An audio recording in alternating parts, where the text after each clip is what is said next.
Bom, galera, depois da gente ter feito um vídeo sobre gasolina e sobre etanol, o pessoal pediu muito pra gente fazer esse vídeo sobre diesel.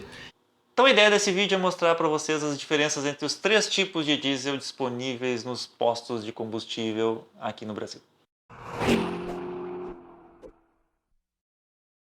Bom, galera, mas antes de a gente continuar com esse vídeo, eu queria lembrar vocês de uma empresa parceira nossa aqui do canal. Estou falando, obviamente, da Olho no Carro, aquela empresa que faz consultas só baseadas na placa do carro ou no Renavan, e que ela vai trazer uma série de informações muito importantes na hora da compra do seu carro.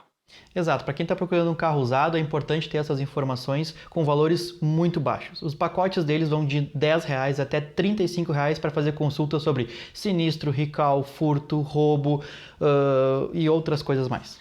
E lembrando, né, que se usar o cupom Opinião Sincera, que é exclusivo para vocês, assinantes do canal, vocês vão ter um descontão de 15% sobre o valor desse pacote. Então o valor já era bom, já era bem em conta e a empresa ainda está dando mais esse benefício para vocês. Então não perde tempo, vai lá e usa o cupom porque realmente vale muito a pena e tu vai tirar um baita no peso das costas. Antes de a gente falar sobre o combustível em si, eu acho que é importante a gente falar sobre as diferenças de motores. O motor flex, aquele que funciona com gasolina ou etanol, ele precisa de uma centelha para iniciar a combustão. Então tu admite o ar misturado com combustível e a centelha diz para o motor, quando que ele deve começar a queimar. No diesel é totalmente diferente. O diesel não tem uma vela, ele não dá uma centelha. Ele simplesmente comprime o ar deixando ele numa temperatura super alta e no momento em que o bico injetor, que está lá dentro da câmara, injetar o combustível já sai em forma de labareda, ele já sai queimando. E tudo isso, então, só é possível porque o diesel tem uma resistência à combustão muito maior do que a gasolina. É um funcionamento completamente diferente. E hoje a gente tem disponível no Brasil basicamente três tipos de diesel, todos eles definidos pela quantidade de enxofre que tem em cada um deles. Bom, vamos começar pelo S1800. Esse é o mais antigo e o mais simples diesel disponível aqui, né? O que significa os 1800? A letra S vem da tabela periódica que define o enxofre. Os 1800 são 1800 ppm, ou seja, 1800 partes de enxofre por milhão. Isso dá exatamente 0,18% de enxofre para cada litro de diesel. É bastante, né? Sim, é bastante, principalmente por quê? Porque os outros dois disponíveis aqui são o S500 e o S10, que tem muito menos enxofre na sua composição. Tá, mas qual é o problema do enxofre? Basicamente ele causa chuva ácida, irritação na pele, problemas pulmonares. Então ele faz muito mal a todos, à natureza, às construções, prédios, carros e principalmente ao ser humano. Ou seja, poluição. Poluição no geral. Tanto que o S1800 ele é usado mais para máquinas de construção e campos abertos do que realmente nas grandes cidades. Nas grandes cidades a gente vai encontrar com maior frequência o S500, que é o diesel que é recomendado para ser usado nos motores até 2012. Isso quer dizer que o S1800 vai ser mais barato. Talvez, eu não sei. O fato é, o S1800 ele é muito mais fácil de refinar, então eu acredito que tem que ser mais barato mesmo, né? Passa por menos processos, né? Então provavelmente vai ser mais barato. Bom, o S500 era aquele diesel que todo mundo usava até o final de 2011, quando a legislação brasileira mudou e começou a exigir níveis de emissões mais baixos. Eu não sei se vocês lembram, mas naquela época a Petrobras não conseguiu desenvolver o S10 a tempo. E cara, isso foi uma baita de uma vergonha, porque todos os fabricantes nacionais desenvolveram os motores para atender as normas que regulam com o Euro 5, tá? Elas são o Proconv, mas é basicamente as normas copiadas da norma europeia. E as pessoas simplesmente não tinham diesel para abastecer esses motores novos. Para tentar remediar isso, a Petrobras lançou o S50, que ficou aí em torno de um ano no mercado. Ele era com um teor reduzido de enxofre, ele já atendia parcialmente as emissões, mas não era isso que ela tinha se comprometido a entregar. Então ela teve que desenvolver o S10, que foi desenvolvido na sequência. Tá, mas a única diferença entre esses combustíveis é a quantidade de enxofre? Não, na verdade também muda o número de cetano. O cetano ele funciona mais ou menos que nem a octanagem para gasolina, só que na gasolina a octanagem é a resistência à detonação. O cetano é a quantidade de cetano, na verdade, é a facilidade que o combustível tem de queimar. Então quanto maior o número de cetano, mais rápido ele queima, melhora para o funcionamento do motor. O S500 tem um número de cetano de 42 e o S10 número de cetano 48. Hoje existe um que é vendido só nas marinas, que é específico para barcos e motores de alto desempenho, que tem o número de cetano de 51. Mas esse combustível é bem difícil de encontrar. Outra coisa que diferencia um combustível do outro é a cor. Por quê? Porque simplesmente estariam vendendo o S500. A gente sabe que, infelizmente, no Brasil tem muita falcatrua nos postos, né? Mas o governo brasileiro exigiu que fosse colocado um aditivo vermelho no S500 para diferenciar ele do S10, que é o mais caro de todos, né? Então, o S10 tem cor amarelo bem clarinho, quase tendendo ao branco, assim, ele é um amarelo quase transparente. O S500 é avermelhado e o S1800, se tu encontrar em algum posto, ele vai ser um amarelo meio marrom, assim, um amarelo bem escuro. Mas eu acho que a dúvida mais recorrente do pessoal é qual é o combustível que eu uso no meu motor? Eu posso usar o S500, onde diz que é para usar o S10? Como é que funciona isso?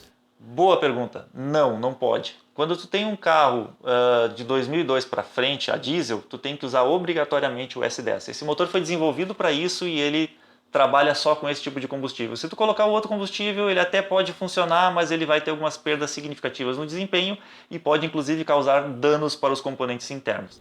Mas no motor mais antigo que usava S500, eu posso usar o S10? Pode, inclusive ele é um combustível muito melhor, ele é um combustível mais refinado, só não vale tanto a pena porque ele é mais caro também, né? Tá, mas então por que não deixam só o S10 no mercado? Porque justamente ele é mais caro e não tem a necessidade de usar nos motores mais antigos. Então, caminhão, uma coisa assim mais antiga, por exemplo, normalmente o pessoal usa o S500. Sim, usam, até porque o valor do frete hoje é pesado. Sim. E o combustível que mais pesa no frete para os caminhoneiros, né? E não tem uma mudança de consumo de combustível entre eles? Não. O motor, quando ele foi desenvolvido para o S500 e tu botar S10, ele funciona igual. Não muda nada? Não. Ah, então... Tu pode até ter um pouco mais de potência, mas em consumo, não. Então é isso aí que o pessoal tem que ter bastante consciência. Quando você comprar um carro o diesel, um veículo diesel, uma caminhonete, não pode utilizar o combustível errado, né? Não é simplesmente chegar no posto, bota o diesel. Não, tem que dizer qual é o diesel que tu vai usar no teu carro. Normalmente o S10. Ou um S500 se for um carro produzido antes de 2012. Isso, muito mais antigo, né? Não é que nem chegar no posto lá e bota gasolina, bota etanol, que é tudo a mesma coisa. Não, até a gasolina a gente escolhe, né? A gente escolhe aditivado ou normal, né? E falando nisso, tu sabia que tem diesel aditivado também? Não, essa eu não sabia. E é basicamente a mesma coisa que a gasolina. Ele bota detergente para melhorar a corrosão interna, para limpar melhor o tanque de combustível, as linhas, os bicos injetores. Não muda nada em desempenho, é simplesmente limpeza mesmo do sistema de injeção. E Felipe, por que o diesel é tão mais econômico do que o motor a gasolina ou etanol? Cara, tu é o cara que pode me responder isso, né? Relação estequiométrica. Na verdade, o diesel ele funciona com muito menos combustível para cada parte de oxigênio. Então, quando tu faz a mistura ideal do motor, tu injeta menos combustível no motor a diesel do que na gasolina para ele funcionar normalmente. Na mesma quantidade de ar. Exato, na mesma quantidade de ar. Então, o resumo é isso, ele precisa de menos combustível para funcionar. Tanto que o motor a diesel, ele na lenta praticamente não tem consumo. É insignificante a quantidade de diesel injetada. Por isso que a maioria dos caminhoneiros e ônibus não desliga o carro nunca. Quase não gasta. Eu já vi muito isso, o cara sai do carro com um negócio desligado. Exato. Carro não, né? Do caminhão, né? Hoje virou um quiz aqui com o Felipe aqui, porque o Felipe trabalhou muito tempo com essa parte de diesel, então fica mais fácil perguntar para ele. Na verdade, né? Eu trabalhei 6 anos numa fábrica de motores a diesel e hoje trabalho com tratores que também são movidos a diesel, né? Fica mais fácil. Felipe, por que o motor a diesel, quando tu vai comprar uma caminhonete a diesel, ela é tão mais cara que a gasolina? Cara, basicamente assim, o diesel ele trabalha com muito torque em baixa rotação, então os componentes são superdimensionados para aguentar todo aquele torque, toda aquela potência que o motor gera. Ele trabalha também com uma compressão muito maior. Então tudo é exagerado no diesel em relação à gasolina. A biela, pistão, bloco, cabeçote, tudo é maior. Então o custo para produzir esses componentes é muito maior. É realmente maior então? É realmente maior. O custo de fabricação do motor é maior. E tem um detalhe, o pessoal fala hoje em dia, tá, mas a injeção direta tem nos motores a gasolina também. Tem, só que a injeção direta dos motores a gasolina trabalha com uma pressão muito menor do que a do diesel. Muito menor. Exato. Os motores hoje, os motores a gasolina começaram lá com 150 bar de pressão de injeção, estão chegando os mais modernos a 300, o diesel vai a 3.000. Os diesel hoje, a maioria deles trabalham com 2.000, mas os mais novos já estão chegando em 3.000 bar. Tudo para reduzir o consumo e principalmente melhorar as emissões, que é o principal vilão do combustível, né? O diesel foi marcado aí por ser um combustível que emite muitos poluentes. E aí eu acho que é importante falar mais uma coisa, antes que tu me pergunte, sobre o biodiesel. Cara, o biodiesel, para quem não sabe, é um diesel feito a partir de óleo de vegetais, tipo óleo de mamona, dendê e outros que tem aí pelo mercado brasileiro. E ele realmente é conhecido por poluir menos. Mas o que a maioria das pessoas não sabem é que ele emite menos hidrocarboneto, ele emite menos CO, monóxido de carbono, e ele emite menos particulado, ou seja, aquela fumaça preta que a gente costuma enxergar nos carros movidos a diesel. Porém, ele emite mais NOx. O NOx hoje é o principal vilão dos motores a diesel moderno, é o que todo mundo trabalha para reduzir. Aquele sistema que tem que colocar o Arla, que é aquele líquido nos caminhões e até alguns caminhonetes já estão vindo com isso lá fora, ele é para reduzir especificamente o NOx. E cara, o biodiesel piora a emissão de NOx. Então ele é um baita de um pepino para os fabricantes de motores e fabricantes de carros. Sem contar que ele é corrosivo, né? O biodiesel ele é um material orgânico que corrói todo o sistema interno. Então, se a gente já sabe que o sistema de injeção direta é extremamente sensível, o biodiesel só vem a complicar toda essa situação. Inclusive, acho que é bom citar, a gente vende tratores para os Estados Unidos e a gente tem que comprar um diesel específico que a Petrobras vende só para nós, que ele não tem nada de adição de biodiesel na mistura. Hoje o nosso diesel vendido no Brasil tem 10% de biodiesel, mas esse número pode aumentar até 15% em 2023. Vai ficar cada vez pior para os nossos sistemas, quem vai pagar essa conta somos nós, porque nós vamos gastar mais com manutenção de componentes internos e infelizmente eu acho que o resultado na redução de emissões não vai ser tão significativo assim, visto que o NOx, o óxido de nitrogênio, hoje é o maior problema dos motores a diesel.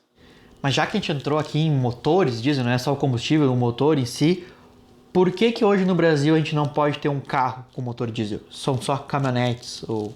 Cara, essa discussão é antiga, né? Muito Isso antiga. vem lá Eu sei regime porque, militar, né? Pra isso. Exato. Isso vem lá do regime militar, quando o governo resolveu dar incentivo para os transportadores, aonde ele proibiu o uso do diesel para veículos de passeio e deixou ele só para veículos de transporte que gerem receita.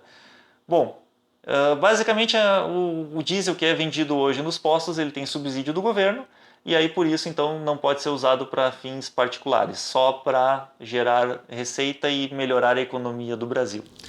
Mas a gente consegue comprar uma caminhonete diesel para usar no dia a dia. Mas ele é considerado um utilitário, né? Não é considerado um carro de transporte. Tu não consegue comprar se ela tiver menos de 1 tonelada de capacidade de carga. Então tá, galera, esse foi o quiz com o Felipe sobre diesel.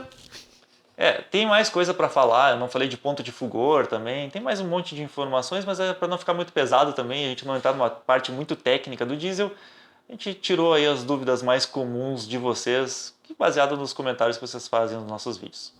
É isso aí, se vocês tiverem mais dúvidas, se vocês quiserem comentar um pouco mais, tiverem experiências com carros diesel, comentem aqui para nós que vai ser bem legal. É isso aí, valeu galera! Valeu! Sério que tu aguentou até aqui? Então, tia, não esquece de te inscrever no nosso canal. Também pode dar uma olhada no Contabilidade TV, que é um canal parceiro nosso, que coloca vídeos todos os dias.